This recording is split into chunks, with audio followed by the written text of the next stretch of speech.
أعوذ بالله من الشيطان الرجيم. بسم الله الرحمن الرحيم. الحمد لله الذي أنزل على عبده الكتاب ولم يجعل له عوجا قيما لينذر بأسا شديدا من لدنه ويبشر المؤمنين الذين يعملون الصالحات أن لهم أجرا حسنا ماكثين فيه أبدا وينذر الذين قالوا اتخذ الله ولدا ما لهم به من علم ولا لآبائهم كبرت كلمة تخرج من أفواههم يقولون إلا كذبا فلعلك باخع نفسك على آثارهم إن لم يؤمنوا بهذا الحديث أسفا إنا جعلنا ما على الأرض زينة لها لنبلوهم أيهم أحسن عملا وإنا لجاعلون ما عليها صعيدا جرزا أم حسبت أن أصحاب الكهف والرقيم كانوا من آياتنا عجبا إذ أوى الفتية إلى الكهف فقالوا ربنا آتنا من لدنك رحمة وهيئ لنا من أمرنا رشدا وضربنا على آذانهم في الكهف سنين عددا ثم بعثناهم لنعلم أي الحزبين أحصى لما لبثوا أمدا نحن نقص عليك نبأهم بالحق إنهم فتية آمنوا بربهم وزدناهم هدى وربطنا على قلوبهم إذ قاموا فقالوا ربنا رب السماوات والأرض لن ندعو من دونه إلها لقد قلنا إذا شططا هؤلاء قومنا اتخذوا من دونه آلهة لولا يأتون عليهم بسلطان بين فمن أظلم ممن افترى على الله كذبا وإذ اعتزلتموهم وما يعبدون إلا الله فأووا إلى الكهف ينشر لكم ربكم من رحمته ويهيئ لكم من أمركم مرفقا وترى الشمس إذا طلعت تزاور عن كهفهم ذات اليمين وإذا غربت تقرضهم ذات الشمال وهم في فجوة منه ذلك من آيات الله من يهد الله فهو المهتد ومن يضلل فلن تجد له وليا مرشدا وتحسبهم أيقاظا وهم رقود ونقلبهم ذات اليمين وذات الشمال وكلبهم باسق ذراعيه بالوصيد لو اطلعت عليهم لوليت منهم فرارا ولملئت منهم رعبا وكذلك بعثناهم ليتساءلوا بينهم قال قائل منهم كم لبثتم قالوا لبثنا يوما أو بعض يوم قالوا ربكم أعلم بما لبثتم فابعثوا أحدكم بورقكم هذه إلى المدينة فلينظر أيها أزكى طعاما فليأتكم برزق منه وليتلطف ولا يشعرن بكم أحدا إنهم إن يظهروا عليكم يرجموكم أو يعيدوكم في ملتهم ولن تفلحوا إذن أبدا وكذلك أعثرنا عليهم ليعلموا أن وعد الله حق وأن الساعة لا ريب فيها إذ يتنازعون بينهم أمرهم فقالوا بنوا عليهم بنيانا ربهم أعلم بهم قال الذين غلبوا على أمرهم لنتخذن عليهم مسجدا سيقولون ثلاثة رابعهم كلبهم ويقولون خمسة سادسهم كلبهم رجما بالغيب ويقولون سبعة وثامنهم كلبهم قل ربي أعلم بعدتهم ما يعلمهم إلا قليل فلا تمار فيهم إلا مراء ظاهرا ولا تستفت فيهم منهم أحدا ولا تقولن لشيء إني فاعل ذلك غدا إلا أن يشاء الله واذكر ربك إذا نسيت وقل عسى أن يهديني ربي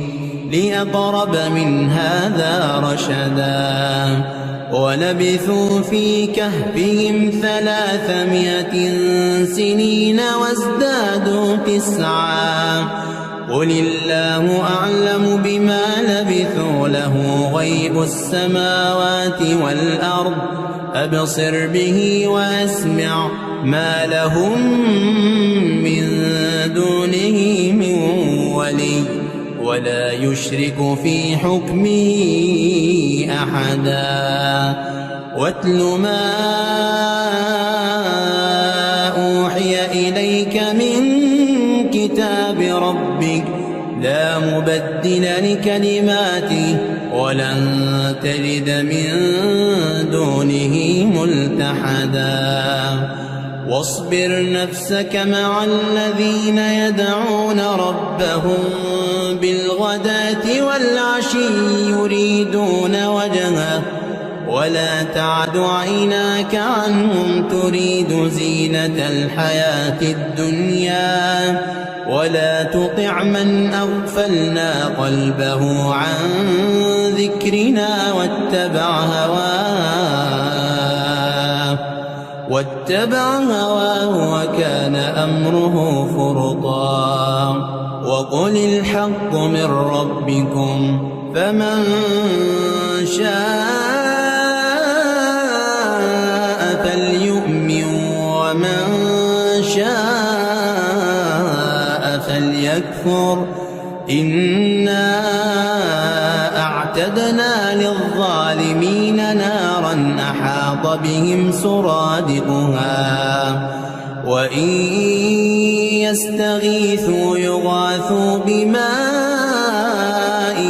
كالمهل يشوي الوجوه بئس الشراب وساءت مرتفقا إن الذين آمنوا وعملوا الصالحات إنا لا نضيع أجر من أحسن عملا أولئك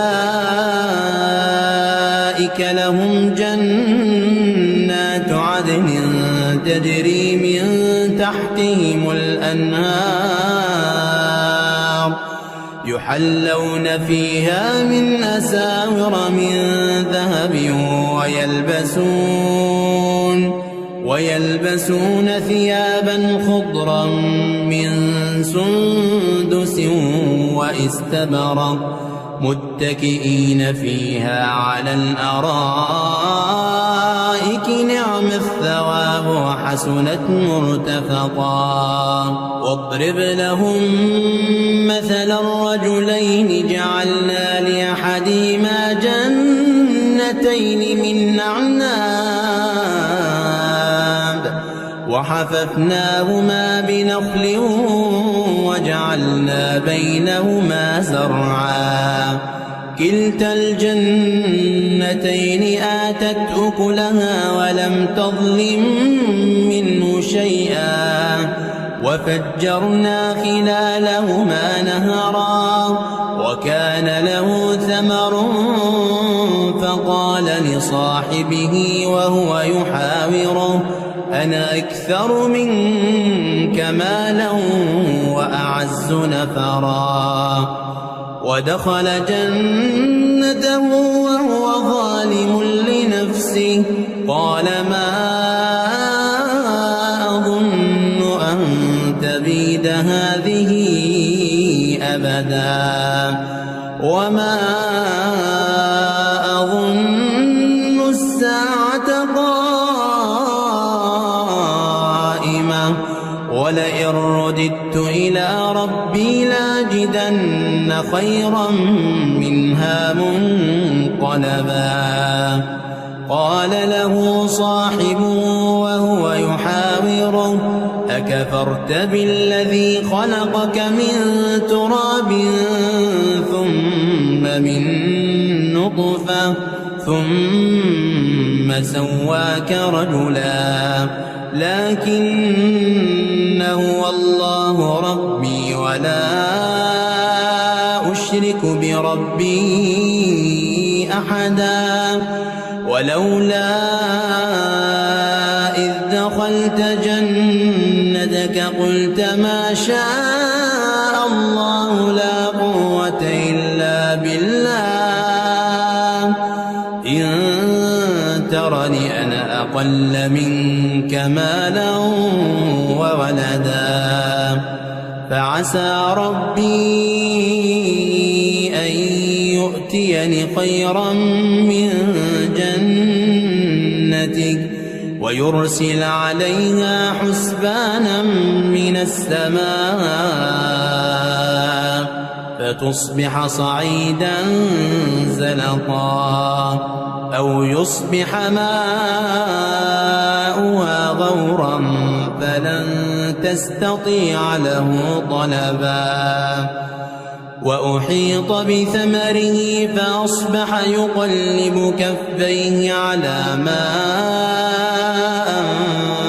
وأنفق فيها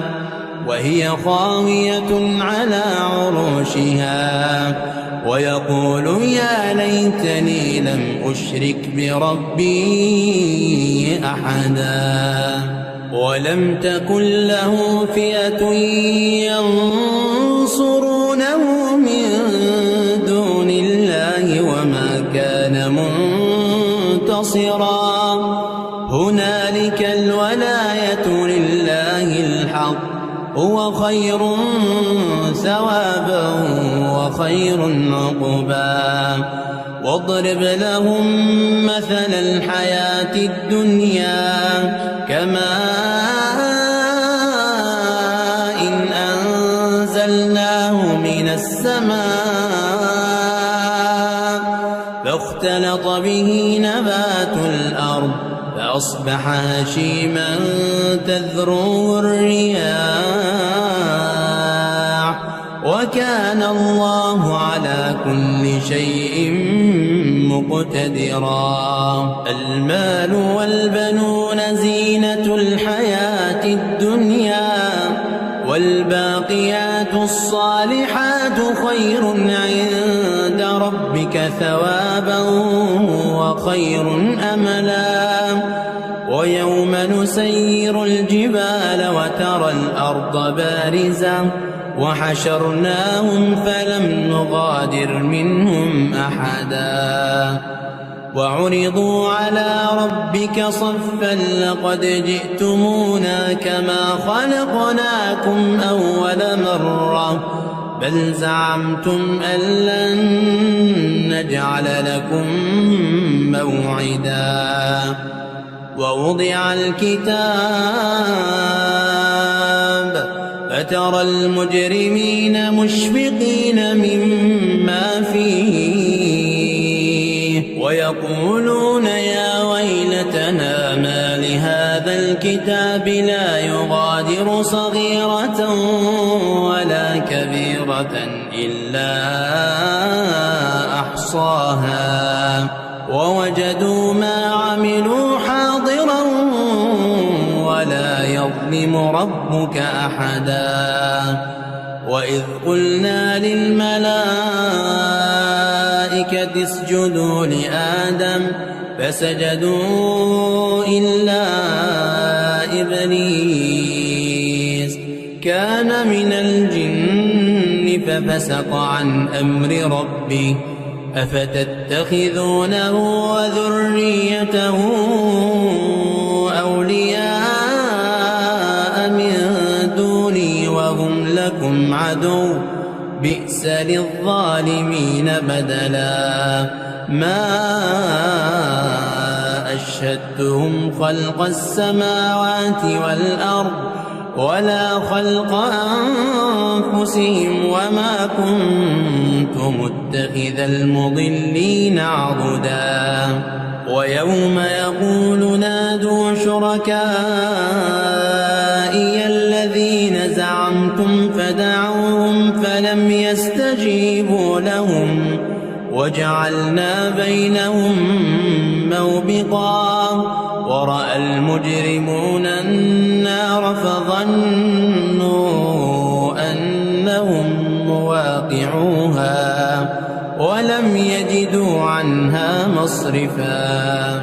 ولقد صرفنا في هذا القرآن للناس من كل مثل وكان الإنسان أكثر شيء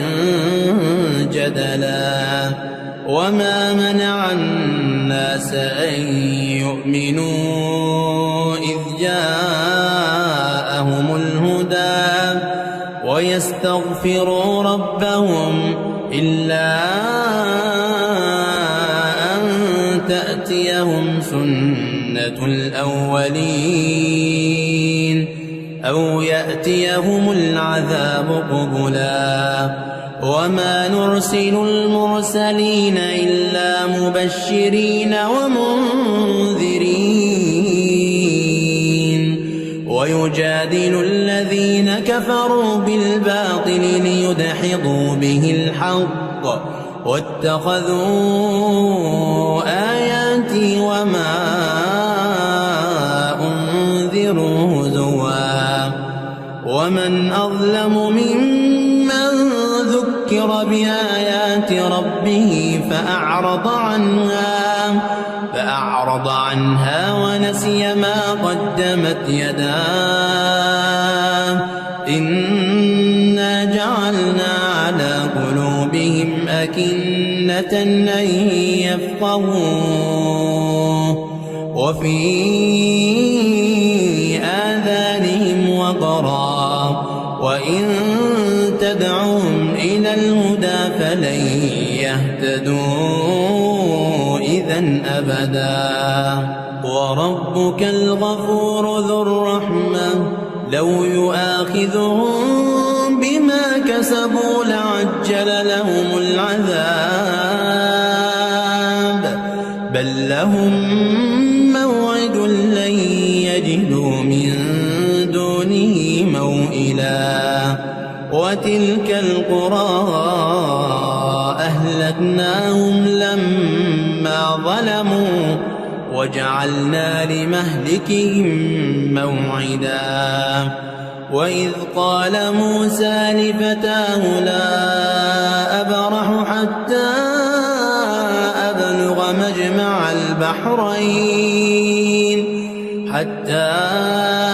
أبلغ مجمع البحرين أو أمضي حقبا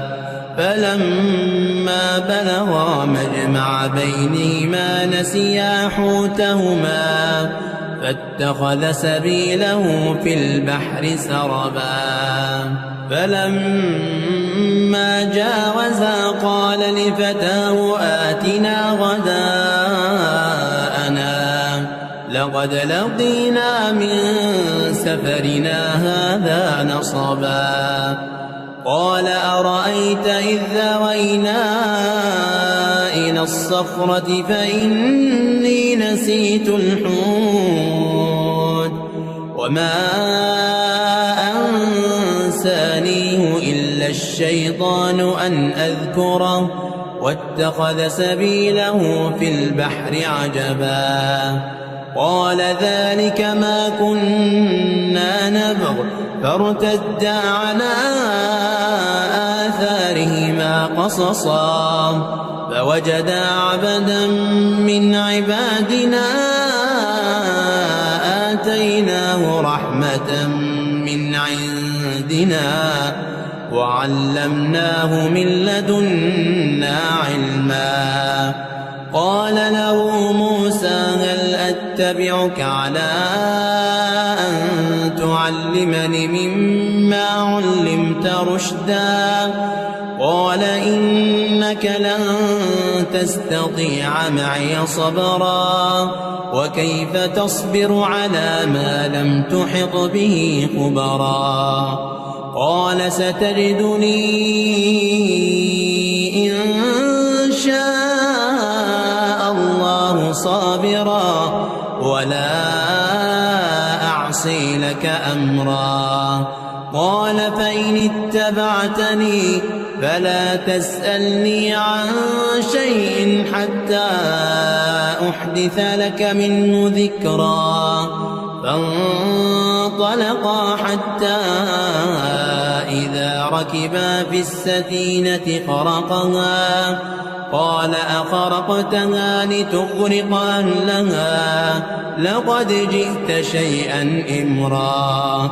قال ألم أقل إنك لن تستطيع معي صبرا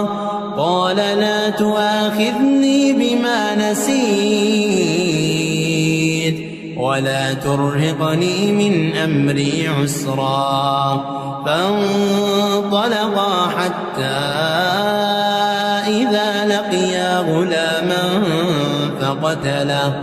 قال قتلت نفسا زكية بغير نفس لقد جئت شيئا نكرا قال ألم أقل لك إنك لن تستطيع معي صبرا قال إن سألتك عن شيء بعدها فلا تصاحبني قد بلغت من لدني عذرا. فانطلقا حتى إذا أتيا أهل قرية استطعما أهلها فأبوا أن يضيفوهما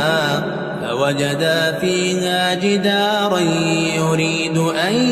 ينقض فأقامه. قال لو شئت لاتخذت عليه أجرا.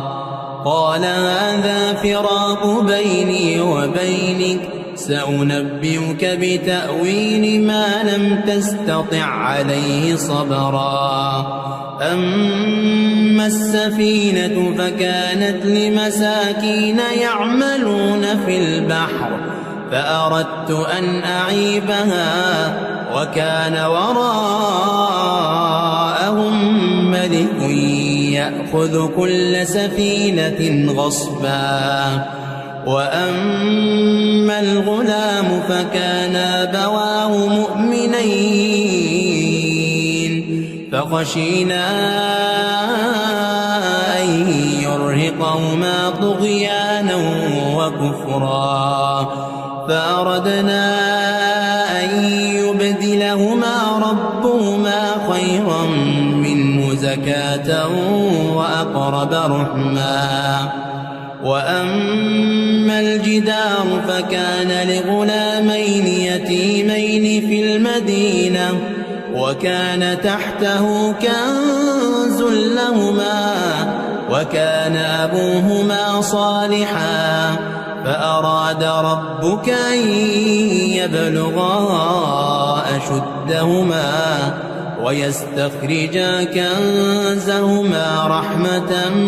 من ربك وما فعلته عن أمري ذلك تأويل ما لم تسطع عليه صبرا.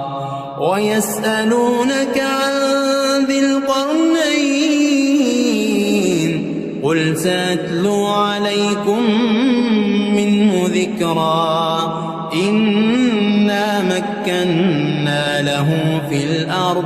وآتيناه من كل شيء سببا فأتبع سببا حتى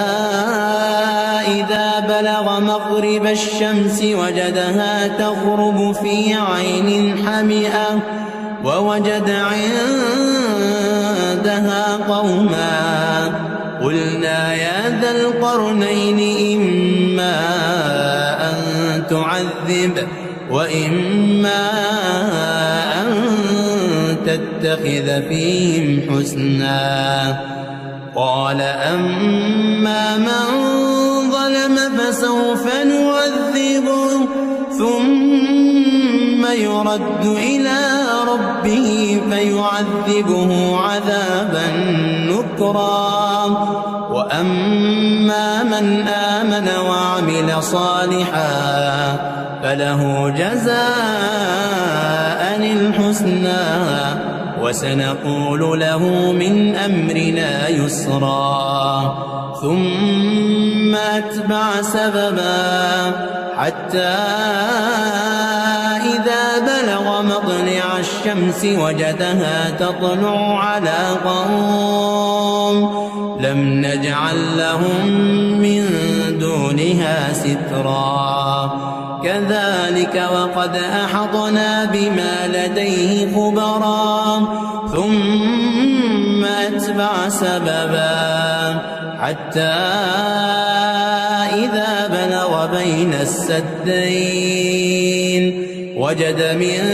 دونهما قوما لا يكادون يفقهون قولا. قالوا يا ذا القرنين إن يأجوج ومأجوج مفسدون في الأرض فهل نجعل لك خرجا على أن تجعل بيننا وبينهم سدا؟ قال ما مكنني فيه ربي خير فأعينوني بقوة أجعل بينكم وبينهم ردما آتوني زبر الحديد حتى إذا ساوى بين الصدفين قال انفخوا حتى إذا جعله نارا قال آتوني أفرغ عليه قطرا فما استطاعوا أن يظهروا وما استطاعوا له نقبا قال هذا رحمة من ربي فإذا جاء وعد ربي جعله دكاء وكان وعد ربي حقا وتركنا بعضهم يومئذ يموج في بعض ونفخ بالصور فجمعناهم جمعا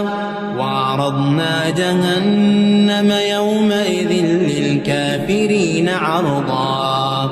الذين كانت أعينهم في غطاء عن ذكري وكانوا لا يستطيعون سمعا أفحسب الذين كفروا أن يتخذوا عبادي من دوني أولياء إنا أعتدنا جهنم للكافرين نزلا قل هل ننبئكم بالأخسرين أعمالا الذين ضل سعيهم في الحياة الدنيا وهم يحسبون أنهم يحسنون صنعا أولئك الذين كفروا بآيات ربهم ولقائه فحبطت أعمالهم فلا نقيم لهم يوم القيامة وزنا ذلك جزاؤهم جهنم بما كفروا واتخذوا آياتي ورسلي هزوا إن الذين آمنوا وعملوا الصالحات كانت لهم جنات الفردوس نزلا خالدين فيها لا يبغون عنها حولا قل لو كان البحر مدادا لكلمات ربي لنفد البحر قبل أن تنفد كلمات ربي ولو جئنا بمثله مددا قل إنما أنا بشر مثلكم يوحى إلي أنما إلهكم إله واحد فمن كان يرجو لقاء ربه فليعمل عملا صالحا ولا يشرك بعبادة ربه أحدا.